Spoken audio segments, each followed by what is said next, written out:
घाटकोपर इमारत दुर्घटनेतील आरोपी सुनील शितपला अखेर 11 तासानंतर ताब्यात घेतलं गेलं। त्याच्यावर सदोष मनुष्यवधाचा गुन्हा दाखल करण्यात आला।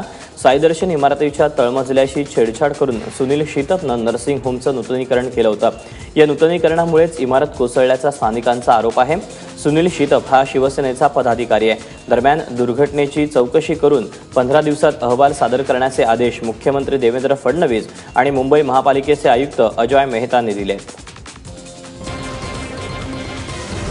जे लोक या ठिकाणी वाचलेले आहेत त्यांना नीट मेडिकल ट्रीटमेंट मिळेल याची व्यवस्था या ठिकाणी पाहिली जाते आहे।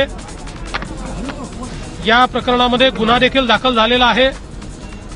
बीएमसी कमिशनरला मी स्वतः आदेश दिलेले आहेत की त्यांनी तात्काळ याची संपूर्ण चौकशी करावी। 15 दिवसात त्याचा रिपोर्ट त्यांनी सादर करावा। खंडणीच्या आरोपाखाली अटक करण्यात आलेल्या उदयनराजे भोसलेंना 2 लाखांच्या जात मुचलक्यावर जामीन मंजूर करण्यात आला। कायदा आणि सुव्यवस्थेचा प्रश्न उद्भवू नये म्हणून उदयनराजेंना कोर्टात हजर करण्यात आलं नाही। सकाळच्या सुमारास उदयनराजे स्वतःहून पोलीस ठाण्यात हजर झाले। त्यानंतर वैद्यकीय तपासणीसाठी त्यांना रुग्णालयात नेण्यात आलं। सुरुवातीला उदयनराजेंना न्यायालयीन कोठडी सुनावण्यात आल्यानंतर त्यांनी जामिनासाठी अर्ज करण्याचा निर्णय घेतला। उदयनराजेंच्या वकिलांनी सादर केलेला जामीन अर्ज न्यायालयानं मान्य केला। उदयनराजे अटकेसाठी पोलिसांसमोर हजर झाले, मात्र तिथं त्यांचं आरोपींप्रमाणे नाही तर पाहुण्यांप्रमाणे स्वागत करण्यात आलं।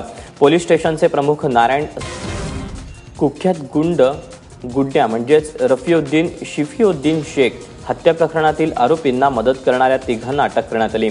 योगेश जयस्वाल, प्रकाश मोरे आणि महेंद्र खैरनार अशी या तिन्ही आरोपींची नावे आहेत। अटक करण्यात आलेले तिघे धुळे, उल्हासनगर आणि कासारेचे रहिवासी आहेत। या तिघांनी मुख्य आरोपींना पळून जाण्यात आणि पोलिसांपासून लपण्यासाठी मदत केली होती।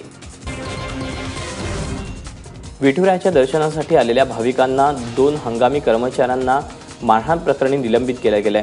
अध्यक्ष अतुल भोसले यांनी ही कारवाई केली। समिती व्यवस्थापनाचं कर्मचाऱ्यावर नियंत्रण नसल्यानं पैसे घेऊन दर्शन देण्याचा बाजार मंदिरात सुरू झाला होता। त्यातूनच सुरक्षारक्षक पांडुरंग साळुंखे आणि नारायण वाघ या कर्मचाऱ्यांमध्येच मारामारी झाली आणि त्यानंतर या दोघांचं निलंबन झालं। औरंगाबादच्या गजानन महाराज मंदिर ते गारखेडा या वर्दळीच्या रस्त्यावर एका व्यापाऱ्याला सिनेस्टाईल लुटण्याचा प्रयत्न करण्यात आला, मात्र बहादर विनोद यांनी बॅगवरील आपली पकड ढिली होऊ दिली नाही। चोरट्यांनीही त्यांच्या कपाळावर आणि हातावर चाकूने वार केले, मात्र विनोद यांनी त्यांचा जोरदार प्रतिकार करत चोरट्यांना लाथ घातली। पित्ती यांचा प्रतिकार पाहत चोरट्यांनी दुचाकीवरून पळ काढला।